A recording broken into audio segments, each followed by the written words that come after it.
Good day, my name is Morgan Sims, I'm in 6P, and it's a pleasure to interview Mrs. Beneby this morning.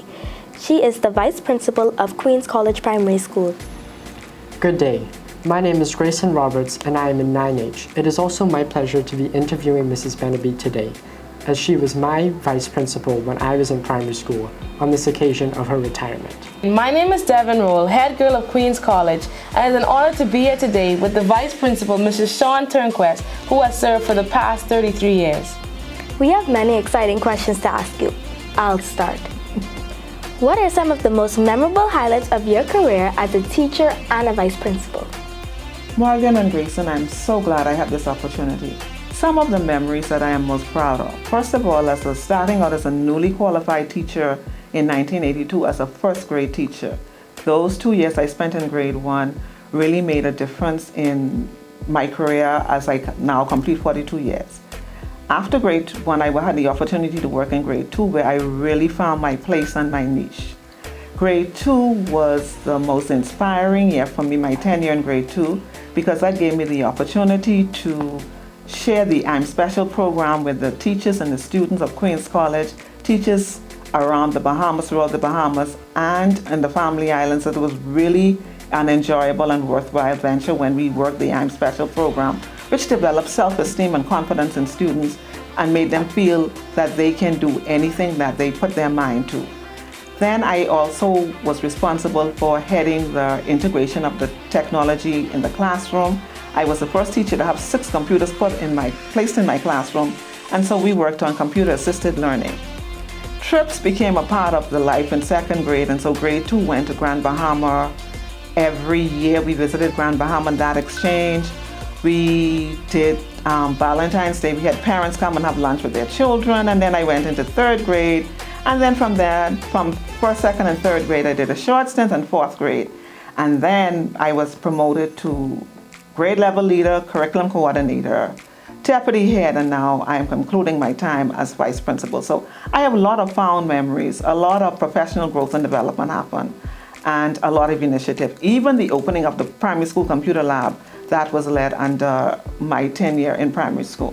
Mrs. Turnquest, what accomplishments are you most proud of during your tenure as Vice Principal, and why? Thank you for that question, Grayson. There are so many accomplishments that I am proud of, and to be honest, the list is endless.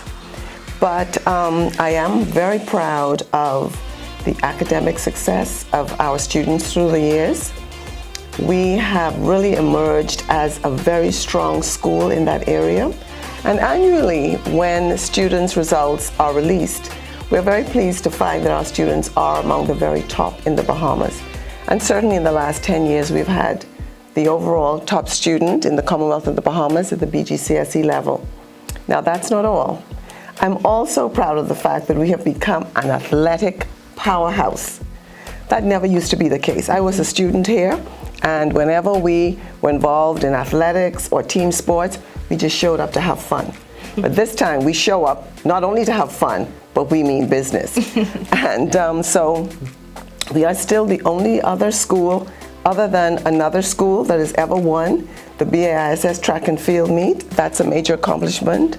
We've had championships in all the sports, and indeed we are the only high school that participates in all of the BAISS sports.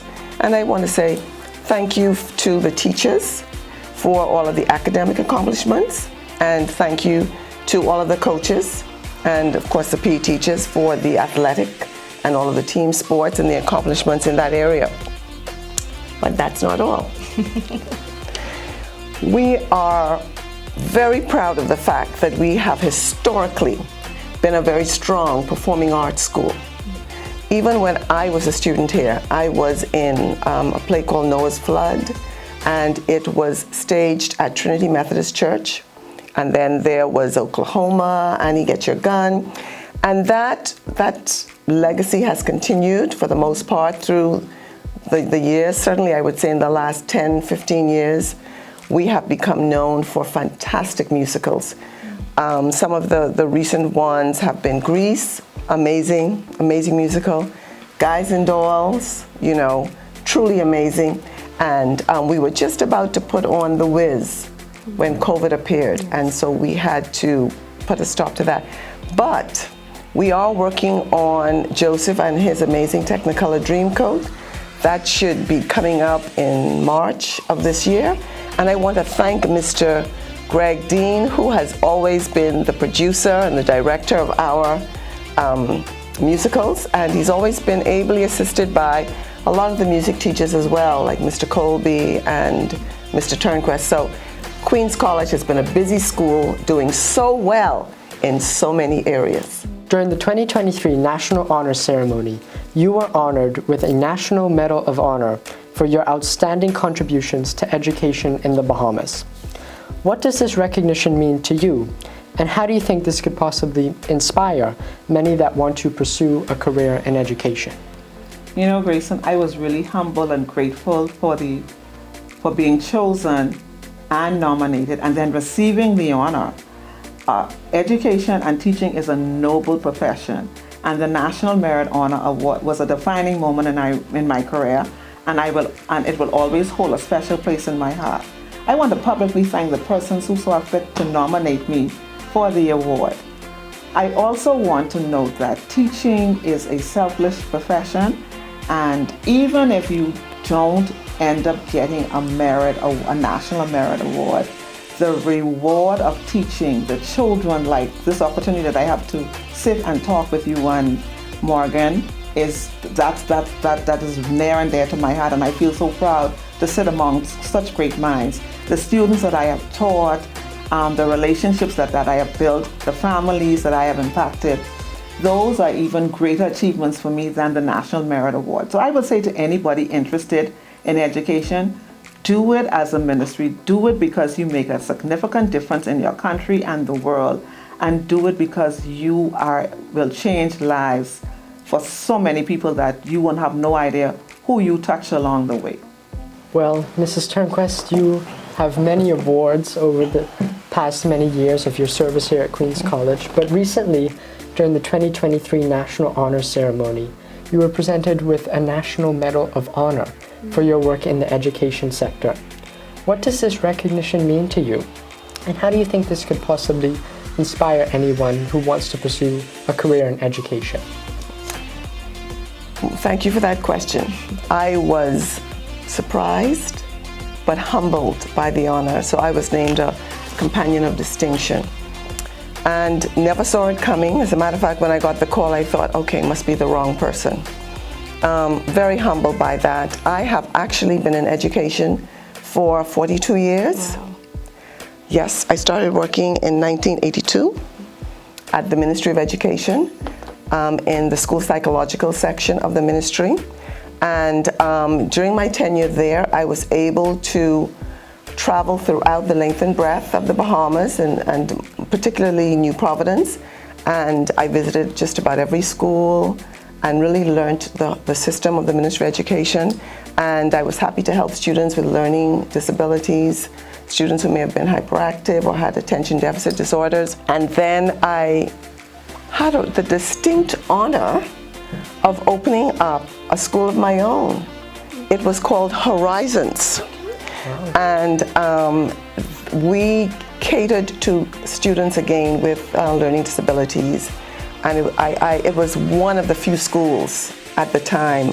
We were pioneers in that field.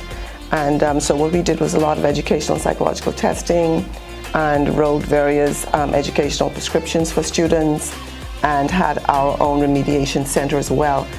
And after that, I then joined Queen's College. I returned to Queen's College, first just as a parent, and then as a teacher, then deputy head, and then head, which is vice principal. And so 42 years in education, 33 of which have been spent here at Queen's College. Really didn't realize that anyone was taking note.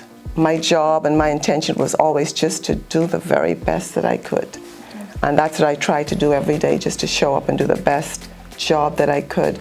And I do want to thank people in the government of the Bahamas for the award. And I want to say I am humbled by it, and it is very much appreciated. How do you want your students and teachers to remember you? Oh, I would want my students and my teachers to always say that Mrs. Beneby was an excellent educator because she listened. She had a heart for the students. She was passionate about learning.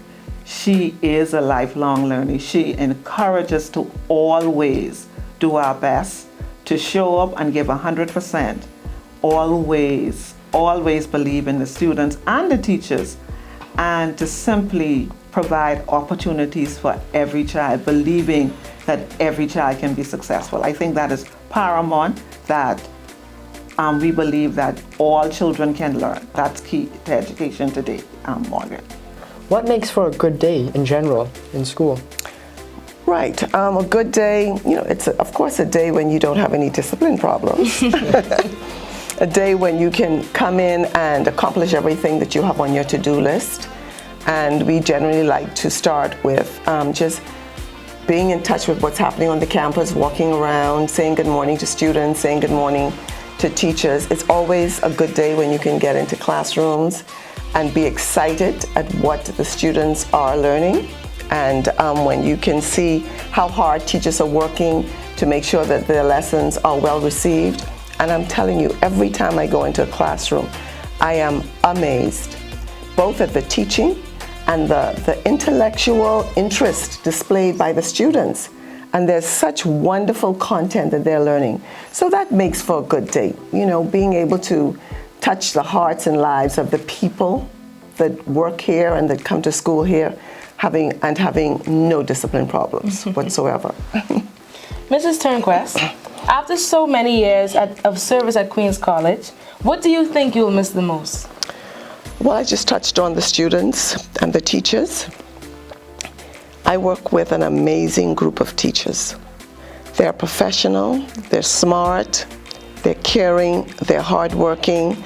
They never leave their station. They know what their objectives are, and they see them through. And then, of course, they are the students. Mm-hmm. And I've always said, the nicest students in the world attend Queen's College. They're so kind, so warm, so welcoming. And so I will certainly miss the people, the teachers that I work closely with, mm-hmm. and the students whom I've been privileged to mentor all these years. Good. What legacy or impact do you hope to leave behind as you retire from your role as vice principal? Very good question. Over the years, you would have heard me say a few things over and over again. One is above and beyond. Mm-hmm. I think no matter what a person sets his or her heart to or mind to, whatever goals you have in life, you should always try to go above and beyond. Not just do the minimum, but just make sure that you are able to shine by going above and beyond. Mm-hmm. And then another one you've heard me say was that excellence is simply a common thing. And again, that is a part of our culture. Yes. You're a comet. Yes. Aim for excellence. Mm-hmm. It's simply a comet thing. Excellence is simply a comet thing. And that phrase was coined by our former head boy, 2011, Carlisle Bethel. And you would have seen it on a lot of our publications, and other people, repeat it from time to time. Yes. And then another simple one, work hard, be nice. Mm-hmm. Work hard, be nice. Be kind, be generous, be compassionate, be empathetic, be courteous. All of those things fall under the umbrella of being nice. And so I hope my legacy has a lot to do with the heart, mm-hmm. the soul with which people function, and that they strive for excellence, that they are kind. I hope that the established legacy of excellence, that continues, and that students always just try to do their best. But being good, yes. which is evident in work hard, be nice, and excellence is simply a common thing, that is the key, I think, to life. And as I've said over and repeatedly, more recently than before, only what's done for Christ will last. Mm-hmm.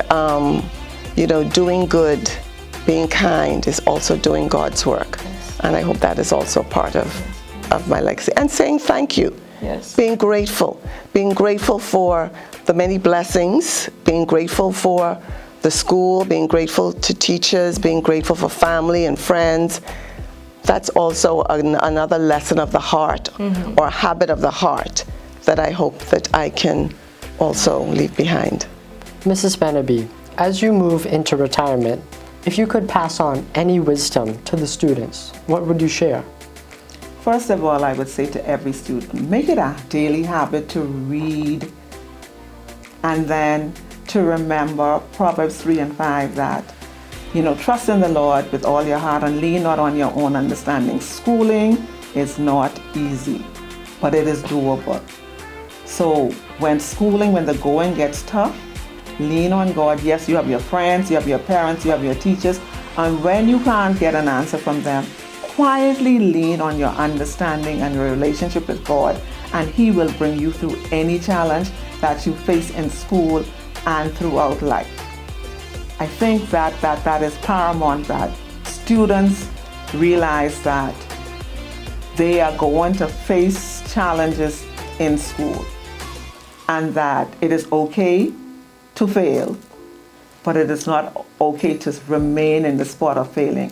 Pick yourself up, dust yourself off, and keep moving. That is so important for children, for students, and for teachers. Thank you, Mrs. Beneby, for all your words of wisdom. And on behalf of Queen's College, we wish you a happy and prosperous retirement. Thank you, Grayson, and thank you, Morgan.